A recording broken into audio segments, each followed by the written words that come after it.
government has made it our priority to protect the vulnerable through this national emergency, but we do not believe it necessary to suspend the NRPF condition to do so. It is right, Mr. Speaker, that migrants coming to the UK are financially independent. However, practical support such as rent protections and the coronavirus job retention scheme apply to those NRPF conditions, and we have allocated more than £3.2 billion to local authorities and £750 million to charities to support the most vulnerable. Mr. Speaker, the Home Secretary doesn't get it. People who've worked here, paid taxes here for years, are being denied support and are falling into destitution. People who've lost their jobs or seen their income slashed can be excluded from the very protections the Home Secretary cites.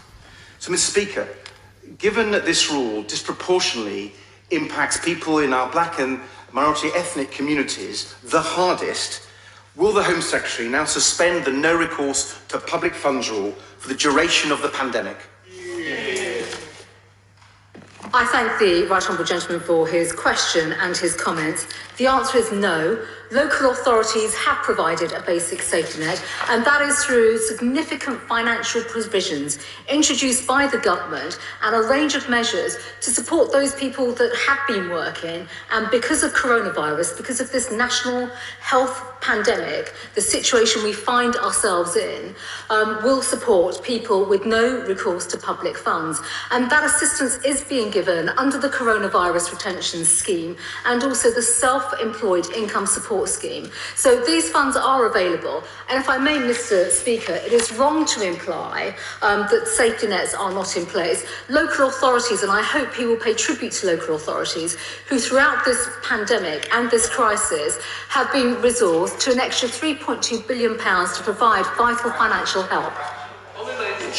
Thank you very much, Mr. Speaker. On the 26th of March, further to the comments the Home Secretary has just made, MHCLG ministers wrote to all councils asking them to utilise alternative powers and funding to assist those with no recourse to public funds. So it would seem that the government has understood that NRPF is counterproductive during the pandemic in principle, but the lack of clarity from the Home Office on this in practice means that people are still facing destitution.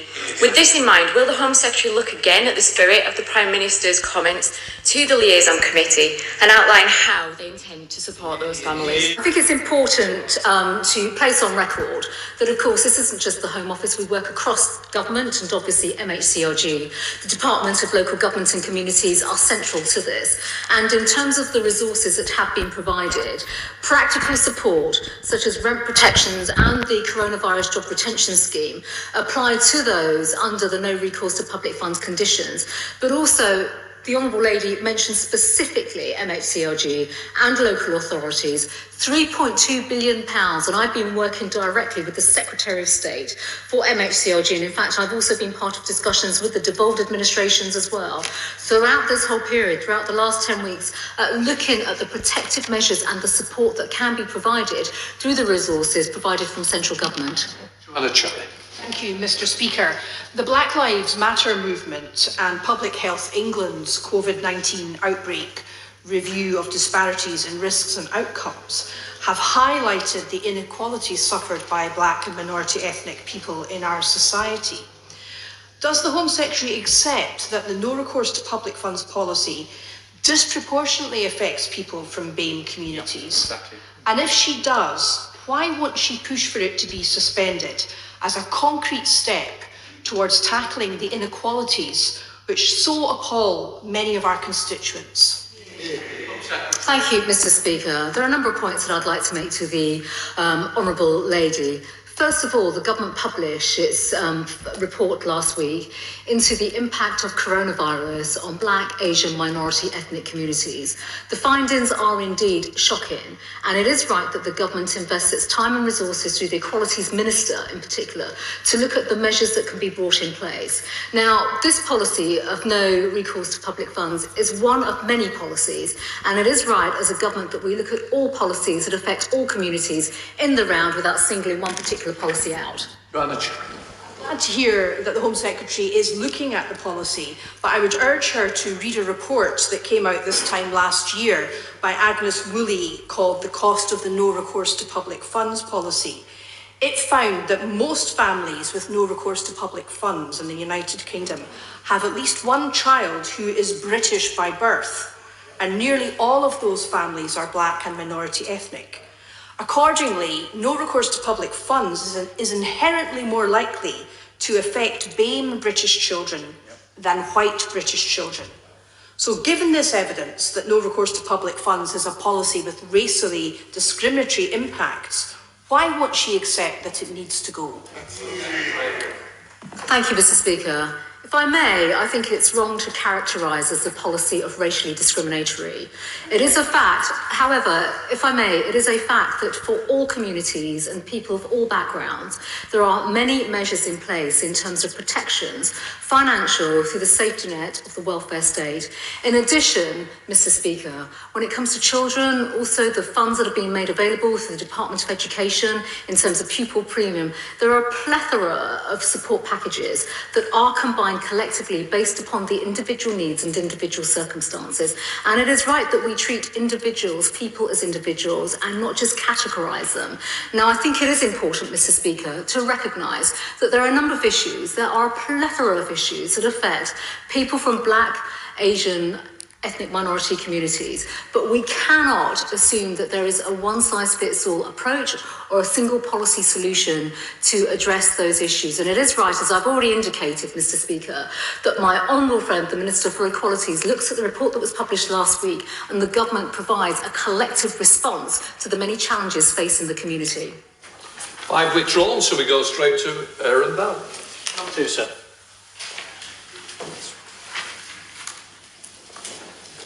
Thank you, Mr. Speaker.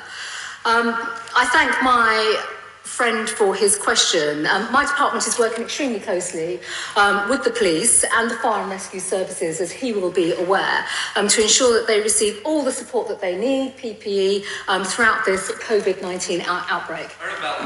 Thank you very much, Mr. Speaker. Thank the Home Secretary for her answer. Could I also take this opportunity to put on record my support for the police and my sympathies to those who have been injured in the police in the last few days. Also in Staffordshire, I believe the police have done a fantastic job throughout the COVID-19 outbreak. We've got one of the lowest quantities of fines in the country. That's because they've been policing with consent and with the good sense of the people of Newcastle-under-Lyme and the county more widely.